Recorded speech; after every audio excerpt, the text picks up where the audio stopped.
हे भगवान गणेश, है प्रथम पूज्य गजानन महाराज, यदि गणेश चतुर्थी की आपकी इस वीडियो को जो भी सच्चे दिल से लाइक करें, उसकी तमाम गरीबी दूर कर देना, उसके दुख दर्द दूर कर देना, उसके घर में अपना स्थान बना लेना।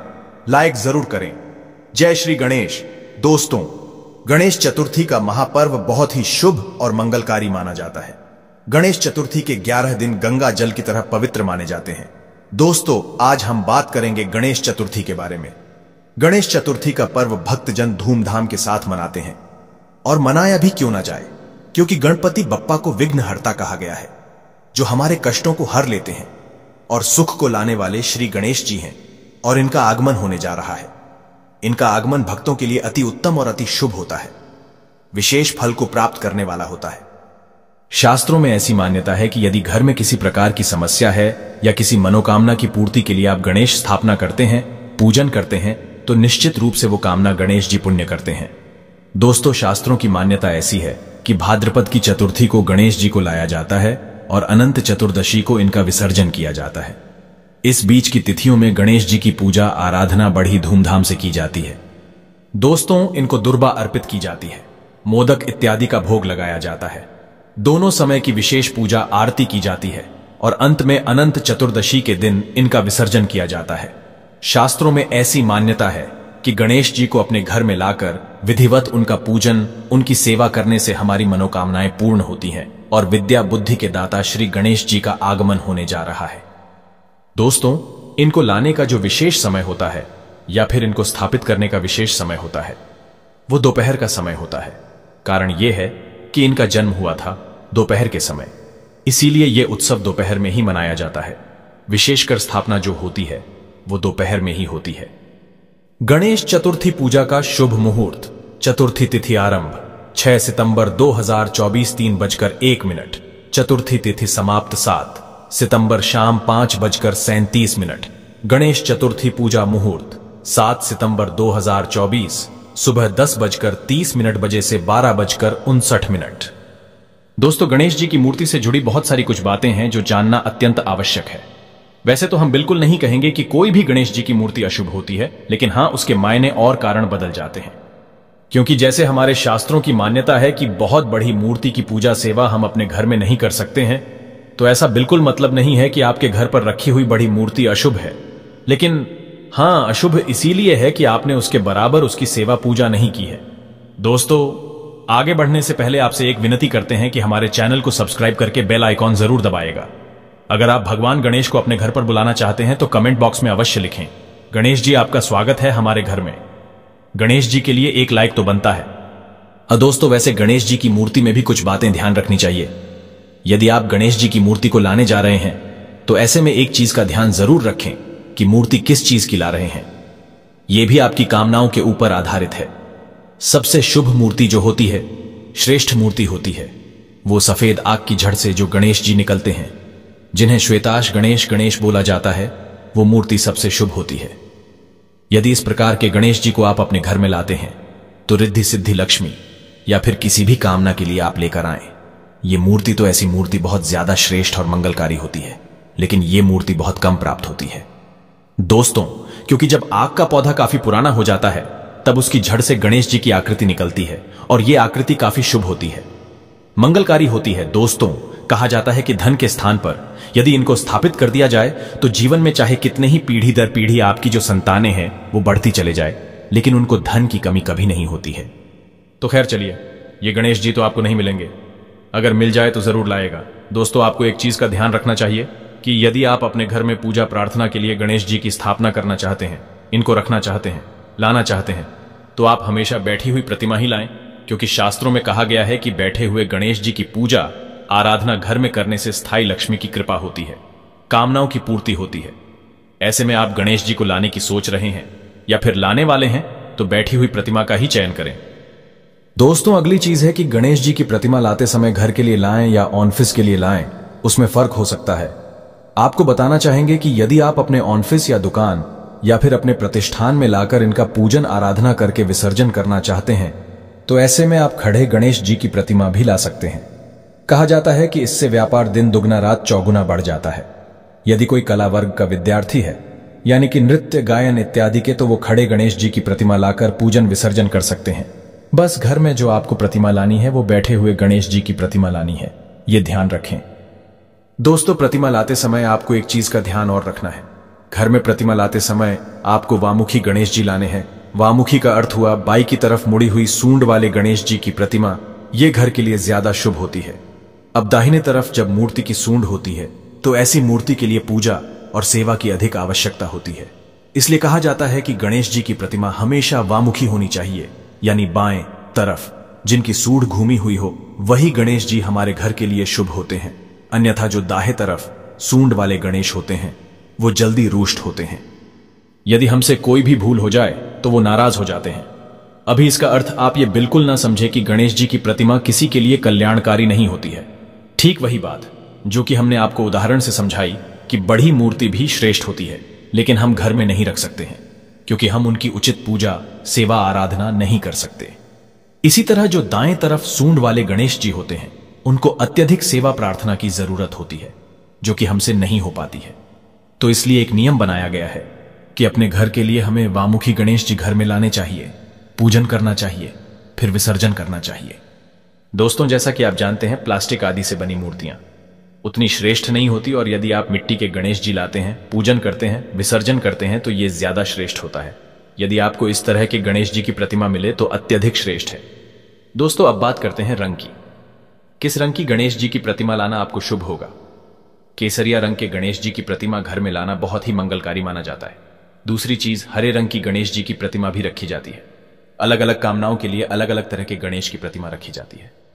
दोस्तों, यदि आप संतान प्राप्ति के लिए गणेश जी की प्रतिमा लाना चाहते हैं, उनका पूजन विसर्जन करना चाहते हैं, तो ऐसे में जो गणेश जी का बाल रूप होता है उसे आप अपने घर में लेकर आए और श्रद्धा भाव से पूजा पाठ करें तथा विसर्जन करें। दोस्तों, अगर आप अपने घर में गणेश जी की कोई छोटी मूर्ति रखना चाहते हैं तो 3 इंच से छोटी मूर्ति आप अपने घर के मंदिर में स्थापित कर सकते हैं, तो आप ऐसा ही करें।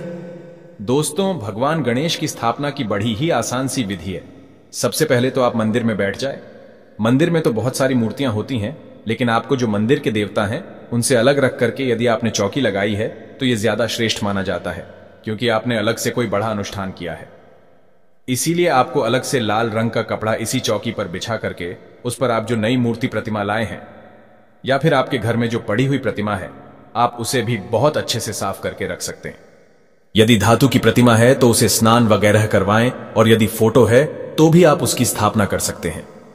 दोस्तों, घर में पड़ी हुई मूर्ति की आप स्थापना पूजा इत्यादि कर सकते हैं, और नई मूर्ति लाते हैं तो भी आप उनकी पूजा स्थापना जरूर करें, और आपको कलश जरूर रखना है।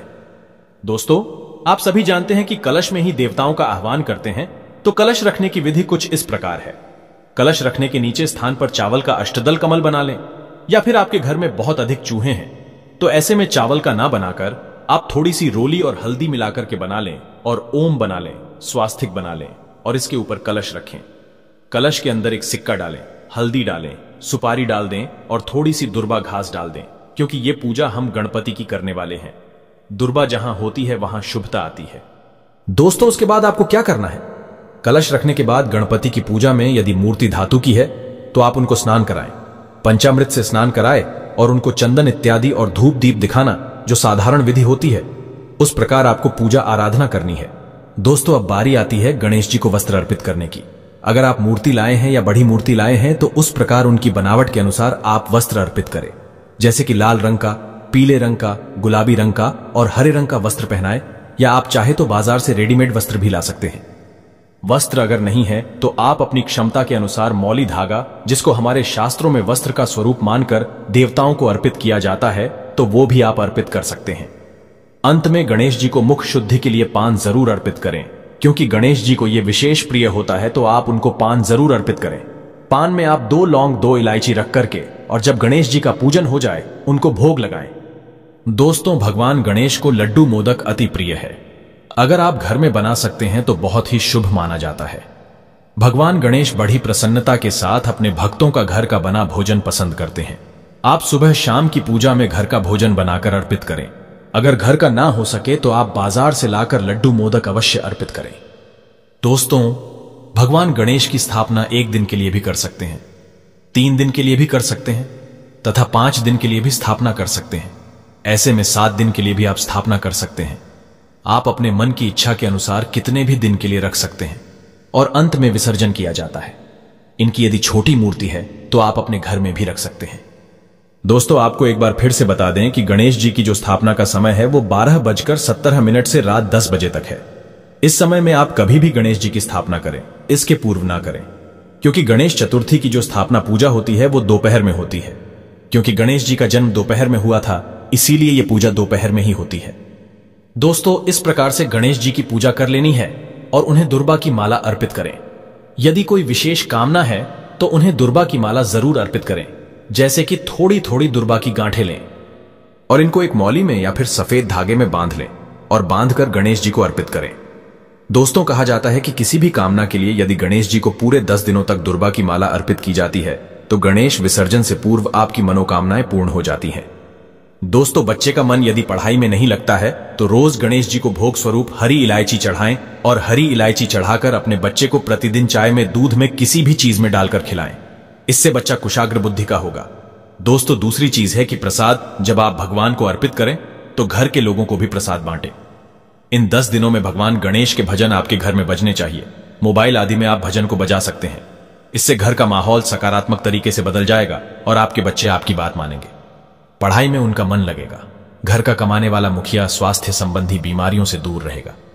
जी दोस्तों, यदि आपके कोई भी कार्य नहीं बन रहे हैं, वो सभी कार्य बनते बनते बिगड़ जाते हैं, परेशानियां बढ़ती जा रही हैं, तो ऐसे में गणेश उत्सव पर भगवान गणेश को 21 इलायची अर्पित करें या 51 इलायची अर्पित करें और अगली सुबह ये इलायची उठाकर हमेशा अपने पर्स में या लॉकर में रखें। यदि आपके बच्चे का मन पढ़ाई में नहीं लगता है तो यही इलायची उन्हें प्रतिदिन खाने को दें। ऐसा करने से बच्चा आपकी बात भी मानेगा और पढ़ाई भी खूब करेगा।